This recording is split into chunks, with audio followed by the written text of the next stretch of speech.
Di bagian tambahan pelajaran kita akan melihat tentang kasih ini ya, kegenapan daripada hukum Taurat. Ya, kita akan melihat bagaimana hukum itu bukan satu perintah yang menjadi beban bagi kita. Aduh, gimana ini mau buat ini susah sekali nih. Ya, beban yang kita harus tinggalkan. Makanya banyak orang ingin bebas, mereka ingin apa? Pakukan hukum tersebut. Ya. Mereka ingin pakukan hukum tersebut. Kenapa? Kenapa? Oh, itu kan hanya untuk orang Yahudi. Ya, orang-orang Yahudi mereka telah tolak Yesus. Ya, jadi kalau mereka tolak Yesus, maka perjanjian kepada mereka yang diikuti dengan hukum itu juga menjadi tidak berlaku untuk kita. Kita sekarang berada di bawah hukum kasih. Ya, itulah pemahaman-pemahaman pada saat ini. Tapi coba kita lihat bahwa 10 firman atau hukum Allah dalam bentuk tulisan itu betul diberikan di Keluaran 20 ayat 3 sampai dengan apa? 17 dan di Ulangan 5 ayat 7 sampai 21 itu lengkap seluruh hukum tersebut diulangi. Nanti kita akan lihat kenapa harus diulang-ulangi. Nanti kita akan lihat juga di pembahasan berikut daripada ini ya. Tapi poinnya adalah itu secara tulisan diberikan, tapi secara lisan itu sudah dipraktekkan. Kenapa harus ditulis? Karena selama 400 tahun bangsa Israel ini, ya, bangsa Israel keturunan Abraham ini sudah semakin banyak, sudah semakin lupa dengan apa? Apa yang diajarkan oleh kaum bapa karena mereka berada dalam perhambaan di Mesir, sehingga kembali harus ditulis, ya. Tadinya itu ada seperti yang dikatakan ya, bahwa hukum Taurat itu ada di dalam hati umat-umat manusia. Demikian juga pada saat dari zaman Adam dan Hawa sampai kepada Abraham, sampai kepada Yakub dan ke-12 anak yang kemudian pindah di Mesir, hukum itu ada dalam apa? Dalam hati mereka. Mereka tahu, walaupun tidak harus ditulis, ya. Walaupun tidak ada tulis, ada hukum yang tidak tertulis kita bilang atau hukum yang apa ya? Bukan tulisan, tapi lisan. Contohnya, jangan membunuh. Oke, Keluaran 20 ayat 13 bicara jangan membunuh. Tetapi firman Allah untuk jangan membunuh atau untuk menghargai kehidupan ini sudah tersirat sebelumnya, sudah dinyatakan secara lisan. Ya, misalnya kalau kita lihat pada saat kejadian 3 manusia jatuh dalam dosa dan akibat dosa apa yang terjadi? Apa dosa pertama yang kemudian kita lihat ya yang secara tindakan dilakukan oleh Kain terhadap adiknya ya. Terjadi pembunuhan. Kain membunuh apa? Membunuh adiknya. Lalu setelah dia bunuh adiknya dalam kejadian 4, Kain melarikan diri. Kenapa dia takut? Kenapa dia lari? Kalau kalau hukum jangan membunuh itu bukan sesuatu hal yang dia tahu kan, hukum itu kan menunjukkan kesalahan kita kan. Kalau dia tidak tahu, kenapa dia harus? Nah, loh, kenapa? Apa salahnya saya tusuk adik saya dengan pisau ini lalu dia mati? Kan nggak ada larangan. Tapi dia tahu, makanya dia lari. Makanya dia menyembunyikan dirinya. Jadi bagaimana Kain bisa tahu bahwa ia bersalah? Karena membunuh saudaranya, jika tidak ada hukum yang mendefinisikan pembunuhan sebagai apa? Sebagai dosa. Kalau tidak ada, itu tidak apa. Jadi ya, jadi berikutnya, kalau kita lihat, jangan kamu apa? Membunuh dan juga hukum-hukum lainnya. Kita lihat ya, jauh sebelum Sinai, Tuhan secara khusus mengecam pembunuhan dalam perjanjian yang ia buat dengan Nuh dalam satu perjanjian covenant. Setelah air bah, ini yang Tuhan katakan. Ada perjanjian, lalu setelah perjanjian apa yang Tuhan katakan juga kepada Nuh. Ini dikatakan dalam ya dalam Kejadian 9 ayat 6. Siapa yang menumpahkan darah manusia, darahnya akan tertumpah oleh manusia. Akan ada penghukuman kalau kamu membunuh. Akan ada penghukuman kalau kamu membunuh. Sebab apa? Sebab Allah membuat manusia itu menurut gambarnya sendiri. Jadi kenapa Allah harus apa? Apa? Kenapa harus dikatakan ada apa resiko daripada pembunuhan? Itu karena Allah menyatakan bahwa jangan kita apa? Jangan kita apa? Membunuh ya. Jangan kita membunuh. Dan kita bisa lihat di sini, bukan hanya dari segi membunuh ya. Secara tersirat itu sudah ada hukum 10 firman Tuhan, 10 hukum Tuhan itu sudah ada dalam kehidupan umat-umat manusia. Bahkan jauh sebelum zaman Musa. Jauh sebelum Musa, misalnya kitab Ayub mencatat dalam Ayub 1 ayat 8, lalu Ayub 2 ayat 1 dan 2, dan Anda juga bisa lihat ya. Pada saat apa? Tuhan bertanya kepada iblis, apakah engkau memperhatikan hambaku Ayub? Sebab tiada seorang pun di bumi seperti dia yang demikian saleh dan jujur, yang takut akan Allah dan menjauhi kejahatan. Nah, kalau ada Allah katakan menjauhi kejahatan, berarti ada catatan atau istilahnya ya, pengetahuan tentang apa itu yang jahat, apa yang itu tidak jahat, apa yang salah dan apa yang apa benar. Jadi Ayub saja sudah tahu mana yang salah, mana yang benar.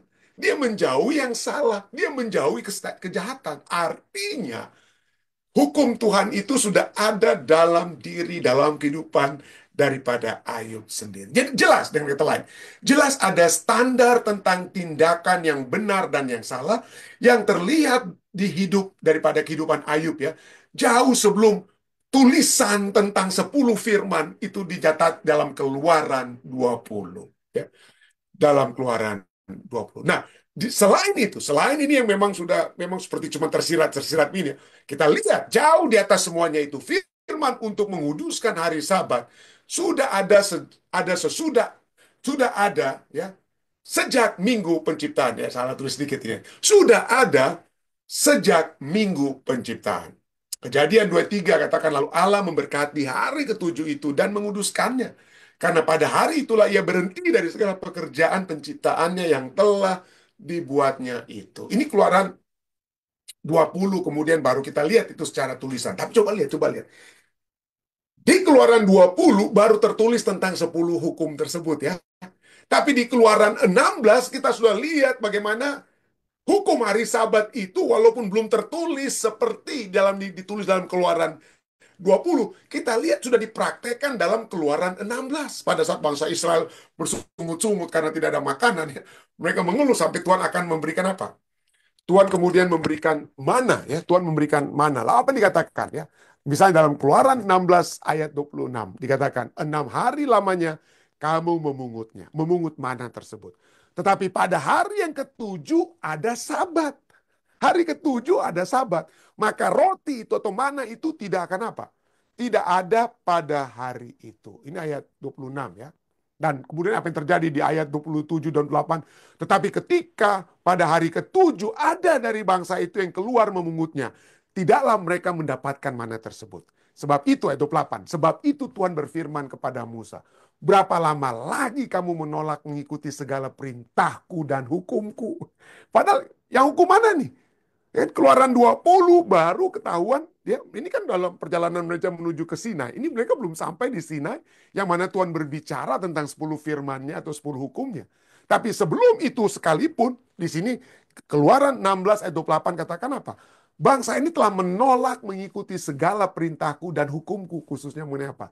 Hari Sabat. Ya. Di sini kita lihat ya, bahwa Sabat itu sudah ada sejak penciptaan. Ya, tadi kita sudah baca Kejadian 2, ayat 2 dan 3 ya. Itulah sebabnya dalam Keluaran 20 saat perintah tentang hari Sabat ini diberikan, apa kata pertama yang dikatakan? Keluaran 20 ayat 8 katakan, ingatlah dan kuduskanlah apa? Hari Sabat. Ingatlah dan kuduskanlah hari Sabat. Dan pada saat itu diulangi kembali, pada saat perintah ini diulangi kembali dalam Ulangan 5 ayat 12, apa yang dikatakan di sana? Tetaplah ingat. Tetaplah ingat. Nah, kenapa ini? Nanti kita akan lihat bahwa pada saat Keluaran 28 itu adalah apa? eh, itu adalah generasi pertama yang keluar dari dalam apa? Dari perhambaan di Mesir, ya. Keluar dari perhambaan di Mesir, lalu kemudian mereka tidak masuk langsung ke tanah Kanan, 40 tahun mereka harus terputar-putar. Lalu kemudian kitab Ulangan 5 itu diberikan kepada kelompok atau generasi kedua. Generasi yang pertama yang keras kepala, tegar tengkuk itu sudah mati, saudara ya. Sudah mati. Jadi diberikan kepada yang kedua. Dan kepada generasi kedua yang keluar dari Mesir ini, tetap dikatakan apa dalam Ulangan 5 ayat 12? Tetaplah ingat dan kuduskanlah hari Sabat seperti yang diperintahkan kepadamu oleh Tuhan Allah. Telah diperintahkan, tetaplah ingat ya. Ulangan 5 ayat 12. Jadi di sini kita bisa lihat ya bahwa panggilan atau seruan untuk mengingat. Seruan untuk mengingat menunjukkan bahwa Sabat sudah ada seperti tadi kita lihat dalam kejadian 2 ya, dan juga di dalam Keluaran 16 dalam peristiwa mana ya. Sabat sudah ada ditetapkan pada saat penciptaan agar manusia dapat mempraktekannya sejak saat mereka diciptakan ya. Sejak mereka diciptakan. Dan Allah memberikan perintah ini bukan supaya kita jadi beban, saudara. Bukan. Ya. Segala perintah ini diberikan supaya kita apa? Supaya kita memperoleh apa? Berkat. Ya. Kita mengetahui. Ya. Seringkali kita merasa beban. Ya. Saya pernah menjadi seorang murid, tapi saya juga pernah menjadi seorang apa ya? Saya juga pernah menjadi seorang dosen. Pada saat saya menjadi seorang apa? Menjadi seorang murid. Aduh, kalau dapat PR atau tugas bikin term paper ya. Aduh, kadang-kadang, aduh, berat sekali. Berat sekali ya. Tapi pada saat saya menjadi dosen, saya mengetahui bahwa ini adalah sesuatu yang justru pada saat itu terjadi seakan-akan menjadi hal yang berat. Tapi sekarang setelah saya jadi dosen, saya mengetahui bahwa pengetahuan itu bertambah kalau saya membuat term paper, ya paper, makalah atau apa ya. Dan itu membawa kita untuk memiliki satu apa kesanggupan. Ya kita mengetahui. Jadi pada saat Allah memberikan perintah, kalau kita tidak mengenal apa yang kita dapat peroleh dari satu hubungan yang baik dengan term paper kita, maka mungkin kita akan mengeluh. Tapi Allah dalam kematahuannya dia mengetahui kalau kita menguduskan sabat, itu adalah hal yang terbaik. Ya, itu adalah satu apa? Satu berkat bagi kita. Itulah sebabnya Allah ingatkan terus. Ingat. Kenapa? Karena manusia seperti para mahasiswa ingin lupa. Ingin melupakan. Ya. Jadi coba bayangkan aja ya. Pada saat Allah katakan ingatlah dan kuduskanlah hari Sabat ya. Itu bagaikan seorang dosen yang berkata kepada murid-muridnya atau mahasiswa-mahasiswinya. Ingat ya, ingat. Senin depan kumpulkan itu semua term paper kalian. Kumpulkan term paper kalian. Nah, bagaimana kalau tiba-tiba murid-murid berkata apa? Hah? Guru atau teacher atau sir. Waktu di Ethiopia saya dipanggil teacher. Kalau di Unclub dipanggil sir. Sir, term paper apa? Tugas apa? Saya nggak pernah bilang sebelumnya. Nah ini kan, kalau saya tidak pernah bilang sebelumnya, maka saya tidak boleh menggunakan kata ingat. Tapi kalau saya menggunakan kata ingat, artinya saya telah pernah menyatakan itu sebelumnya. Itulah sebabnya Keluaran 20 pada saat itu pertama kali diberikan, ingatlah dan kuduskanlah hari Sabat, itu ingat kapan? Pada saat itu dinyatakan di kitab Kejadian, pada saat itu dinyatakan kepada siapa? Adam dan Hawa. Ya, dinyatakan kepada Anda dan Allah mengetahui kalau kita terus mengingat tentang satu hari yang Tuhan berikan pada kita, itu yang terbaik, itu dapat menjadi berkat. Perintah Sabat itu adalah satu perintah apa ya? Berkat. 6 hari lamanya engkau akan bekerja melakukan segala pekerjaanmu. Tapi hari ketujuh adalah hari Sabat Tuhan Allahmu, maka jangan melakukan suatu pekerjaan. Ya. Kita sudah pernah mempelajari di Jepang saja ya. Bahkan sekarang di Jepang hanya 5 hari bekerja. Ya orang pikir, waduh, gimana dia punya produktivitas pendeta. Ya, tapi Allah katakan sih cuma 1 hari ya untuk kita berhenti. Ya. Tapi di Jepang saja menyadari bahwa kalau kita berhenti justru itu memberikan apa? Produktivitas yang lebih baik. Ya. Produktivitas yang lebih baik dalam sejarah dunia pernah di zaman perang produksi dibuat 24/7 ya. Artinya setiap hari 24 jam. Tapi apa yang terjadi? Pegawai-pegawai burn out, mesin-mesin jadi rusak. Mesin-mesin jadi rusak. Nah itu tidak memberikan produktivitas. Allah mengetahui hal ini. Terus sebabnya itu dia pada saat jangan melakukan suatu pekerjaan itu menjadi satu apa? Berkat. Ya. Jadi poinnya adalah bahwa Anda atau kita tidak akan pernah mengeluh ketika majikan kita memerintahkan untuk mengambil 1 hari tambahan setiap minggu tanpa kerugian bagi kita. Kalau tiba-tiba kita bekerja ya gaji untuk hari apa istilahnya gaji bulanan ya misalnya gaji bulanan lalu majikan katakan iya betul kamu digaji untuk 30 hari bekerja satu bulan tapi setiap minggu ada 1 hari kamu bisa ambil day off. Waduh, siapa yang mengeluh itu ya? Tidak ada yang akan mengeluh. Kita senang sekali kalau punya apa? Kalau kita punya day off. Jadi Allah memberikan berkat ya. 6 hari lamanya kepada bangsa Israel diberikan mana ya. 6 hari mana diberikan. Kalau mereka ambil lebih, besoknya jadi berulat, jadi busuk. Itu makanya mereka harus ambil hanya cukup untuk hari itu. Tapi khusus untuk hari Jumat ya. Khusus pada hari Jumat mereka bisa mengambil 2 porsi yang kalau mereka simpan untuk besoknya pada hari Sabat, hari Sabtu, itu tidak akan apa? Busuk. Mana tersebut ya. Mana tersebut. Karena tidak akan ada. Jadi kalau Anda baca ya, Keluaran 16 ayat 22 sampai 24. Pada hari ke-6 mereka memungut roti itu 2 kali lipat banyaknya. Kenapa? Karena Musa berkata apa? Inilah yang dimaksudkan Tuhan. Besok adalah hari perhentian penuh. Sabat yang kudus bagi Tuhan. Ingat, ini bahkan diberikan sebelum 10 hukum itu apa? Dalam bentuk tulisan itu diberikan ya. Ini hari perhentian penuh sabat yang kudus bagi Tuhan. Maka roti yang perlu kamu bakar, bakarlah. Lalu mereka membiarkan tempatnya sampai keesokan harinya. Ayat 24. Seperti yang diperintahkan Musa. Lalu tidaklah berbau busuk dan tidak ada ulat di dalamnya. Jadi inilah ada berkat untuk kita, saudara. Dan apa hubungannya dengan keadilan? Oke, pertanyaan berikutnya. Apa berkat keadilan yang dapat kita lihat dari hari Sabat? Ingat, bahwa hari Sabat itu berkatnya bukan hanya kita yang berhenti. Tapi seperti dalam Ulangan 5:12, itu juga diberikan kepada para hamba laki-laki atau hamba perempuan, kepada orang asing yang diam di tempat kediamanmu. Ulangan 5:12-15, dengan alasan mereka harus berhenti. Kenapa? Karena apa? Sebab haruslah kau ingat, ayat 15, bahwa engkau pun dahulu budak di tanah Mesir, dan bahwa engkau dibawa keluar di sana oleh Tuhan Allahmu dengan tangan yang kuat, dengan lengan yang teracung. Ingatkan. Ya. Di sini kita lihat ya, bagaimana Sabat di dalam kitab Keluaran 20 dan Ulangan 5 kembali diulangi. Dan ada penekanan-penekanan. Nah, tadi saya sudah katakan, kenapa harus diulang 2 kali? Dalam Sabat di Keluaran 20 dan Sabat di Ulangan 5, ya pertama kita lihat itu, dalam Keluaran 20 itu generasi pertama yang keluar dari Mesir. Sedangkan di Ulangan 5 itu generasi yang kedua. Lalu kalau kita lihat pertama kali itu dinyatakan dalam Keluaran 20, itu keluar dari mulut Allah. Allah yang berfirman langsung pada bangsa itu dalam Keluaran 20. Tapi dalam Ulangan 5 itu Musa bacakan kembali, atau keluar dari mulut apa? Keluar dari mulut Musa. Lalu kalau kita lihat dasar daripada Keluaran 20, kenapa bangsa Israel itu yang keluar dari perbudakan harus berhenti, karena Allah yang berhenti di hari ketujuh. Allah yang berhenti di hari ketujuh. Itu merujuk kepada minggu penciptaan. Nah, di dalam Sabat dalam Ulangan 5 dikatakan bahwa alasan untuk berhenti karena Israel itu beristirahat. Bukan, Israel juga harus beristirahat di hari apa? Ketujuh. Tolong Anda baca ya, dari bandingkan kedua perikop ini ya. Dan motivasi alasan pengudusan, istirahat, Allah beristirahat. Istirahat dari apa? Penciptaan. Sedangkan motivasi alasan pengudusan bagi bangsa Israel, beristirahat dari perhambaan. Perhambaan. Ya. Dan fokus dari Keluaran 20 adalah Allah sebagai pencipta langit dan bumi. Sedangkan fokus dalam Ulangan 5, Allah sebagai pembebas. Allah sebagai pembebas.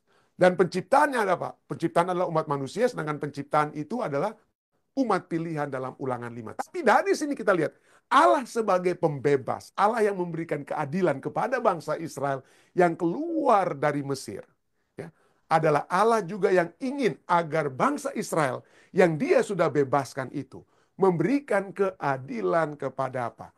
Kepada sesamanya. Memberi keadilan kepada orang-orang asing, hamba-hamba ya.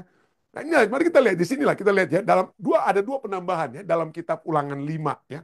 Ulangan 5 ayat 12 katakan apa? Tetaplah ingat dan kuduskanlah hari Sabat seperti yang diperintahkan kepadamu oleh Tuhan Allahmu. Tetaplah ingat ya.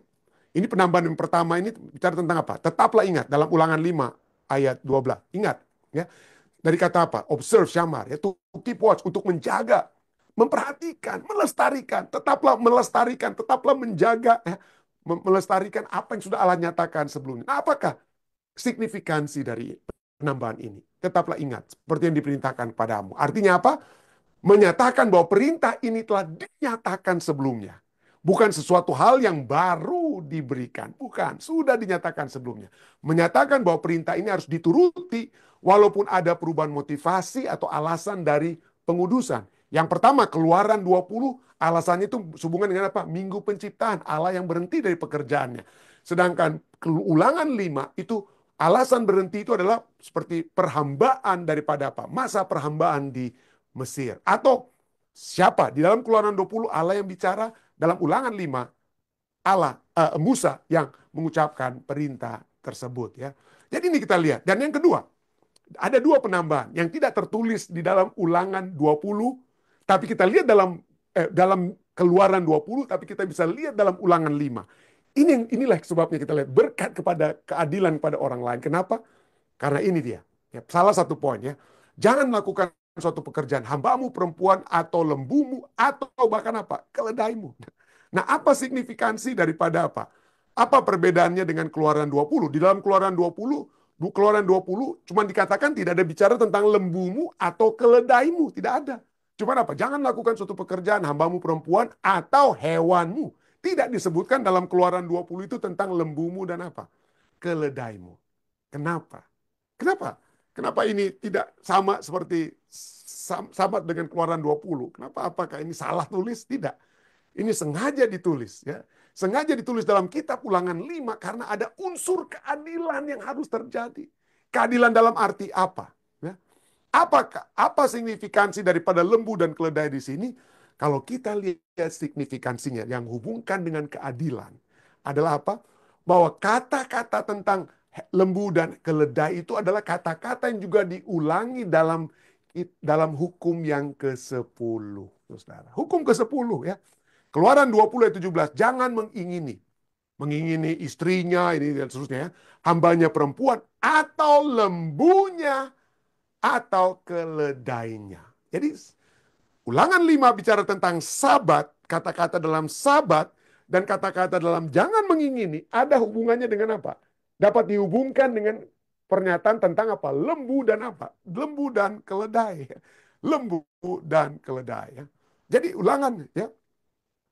Dari Ulangan 5:21 juga berbicara tentang hukum ke-10 ini ya. Ulangan 5:21, jangan mengingini hambanya perempuan atau lembunya atau apa? Atau keledainya. Keluaran 20 yang sehubungan dengan sabat hanya bicara tentang hewan. Tapi keluaran 20 yang berbicara tentang jangan mengingini, konsisten dengan ulangan 5:21, jangan mengingini, itu berbicara tentang apa? Adanya kata lembu dan keledai, dan itulah yang dilakukan juga. Jadi apa signifikansinya? Apa hubungan antara pengudusan, hari sabat, dan jangan mengingini?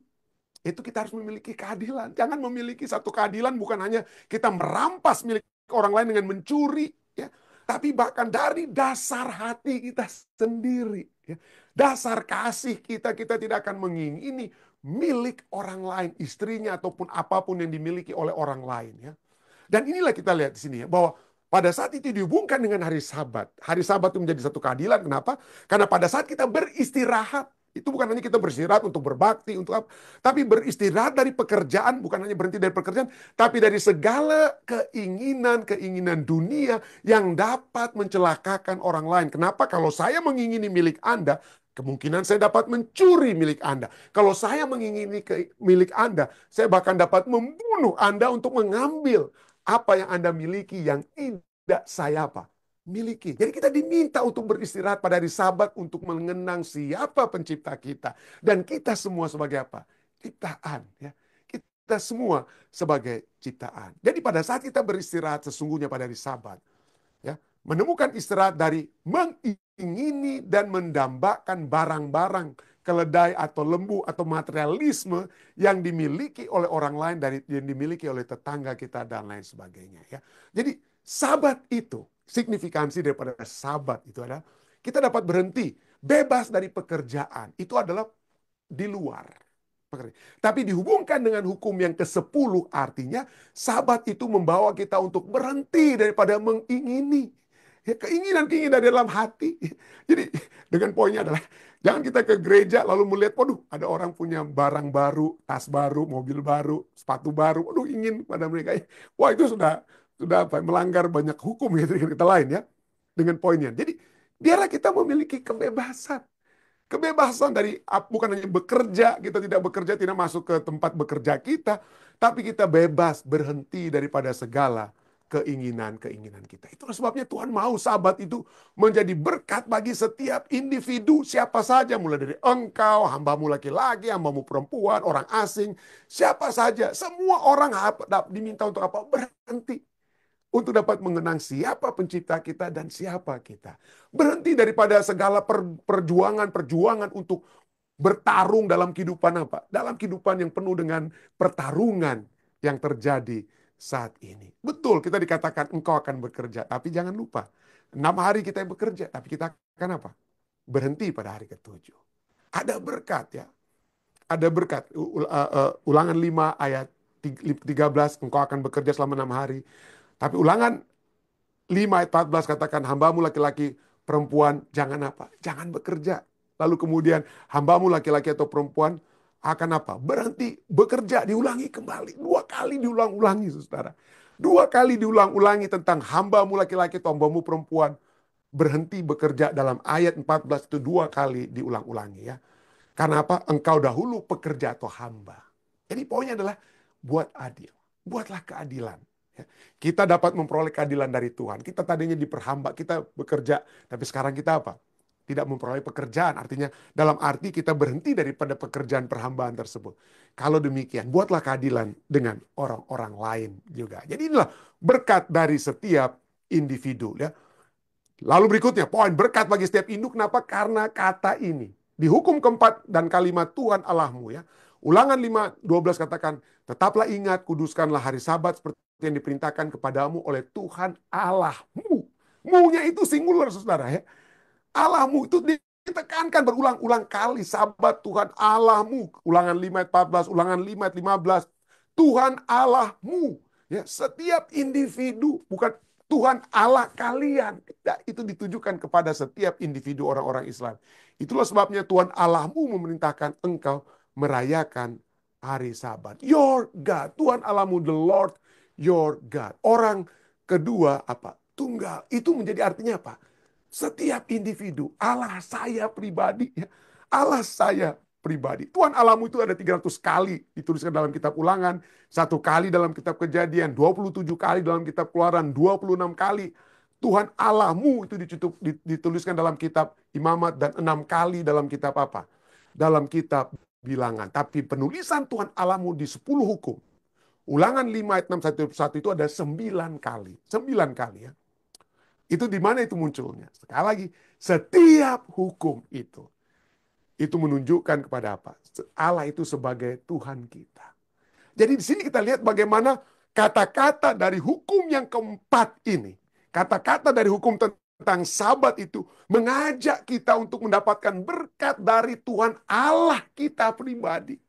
Dan ini juga merujuk kepada apa? Kata-kata yang muncul juga di hukum ke-1 sampai 3 tentang Tuhan Allahmu itu muncul berapa kali? 3 kali. Ya. Lalu di hukum 4, Tuhan Allahmu itu muncul 4 kali, paling banyak itu. Dan hukum ke-5 sampai 10, Tuhan Allahmu itu muncul hanya apa? 2 kali. Ya. Jadi paling banyak hukum yang berbicara tentang Allah sebagai apa? Allah kita, Allah saya sebagai pribadi. Paling banyak itu muncul di mana? Di hukum yang keempat. Ya. Hukum yang keempat. Artinya, penekanan kepada hubungan pribadi antara Allah dan setiap individu. Tetapi mari kita lihat ya, inilah satu hal yang menyebabkan banyak yang berkata bahwa hukum kasih, yaitu kasih kepada Allah dan kasih kepada manusia, yang kasih kepada Allah ya kemudian itu hubungannya seringkali kita katakan diakhiri dengan ingatlah dan kuduskanlah hari Sabat ya. Lalu kasih kepada sesama manusia, hormati ayah dan ibumu. Tapi coba kita lihat, kenapa hukum keempat ini, hari Sabat itu, kalau itu penting, kenapa itu nggak ditaruh di hukum yang jadi hukum yang kedua lah minimal pendeta? Kenapa tidak ditaruh di hukum kedua? Kenapa tidak ditaruh di hukum ketiga? Kenapa ditaruh di hukum keempat? Karena dia menjadi hukum yang keempat untuk menjembatani. Ya. Kenapa? Menjadi jembatan antara kasih kepada Allah dan kasih kepada apa? Sesama manusia. Artinya begini, bahwa pada saat kita menguduskan hari Sabat, seperti kesimpulan pelajaran kita ya, itu menyatakan kasih kita kepada pencipta kita. Mengakui Allah kita yang harus kita hormati. Tapi pada saat yang bersamaan, itu juga menunjukkan keadilan yang harus kita lakukan terhadap sesama kita. Ya. Ingatlah dan kuduskan hari Sabat, ingat tadi, sudah kita lihat bagaimana hubungannya dengan hukum yang ke-10 dengan kata keledai dan lembumu itu ya. Jangan mengingini, kita berhenti dari keinginan, dari dalam keinginan-keinginan diri kita. Inilah menyatakan bahwa pada saat kita menguduskan hari Sabat, ya, kita menguduskan hari Sabat, kita mengakui pencipta kita, dan kita mengakui keberadaan sesama kita umat manusia. Kita akan melakukan keadilan kepada sesama umat manusia. Dan disitulah kita dapat melihat bahwa kasih ini adalah dasar daripada hukum Allah. Dan yang mengatur semuanya itu, yang mengatur kasih itu adalah bagaimana kita mengakui Allah sebagai Allah yang mengasihi kita. Dan sebagai Allah yang telah mengasihi kita dan menyelamatkan kita. Kita memiliki tindakan-tindakan yang adil, tindakan-tindakan kasih kepada sesama kita seperti menghormati, tidak membunuh, tidak berzina, tidak mencuri, tidak menjadi saksi dusta, dan tidak mengingini. Saya berdoa kiranya pemahaman ini ya, pelajaran kita pada malam hari ini dapat kita renungkan kembali, mungkin dapat Anda ulangi kembali ya untuk melihat hubungan-hubungan antara kasih dan hukum, dan bagaimana hukum khususnya hari Sabat itu telah menjadi satu jembatan dari kasih kepada Allah dan kasih kepada sesama manusia yang dapat disatukan di dalam hukum untuk mengingat dan menguduskan hari Sabat. Saya bawa ini dalam nama Yesus.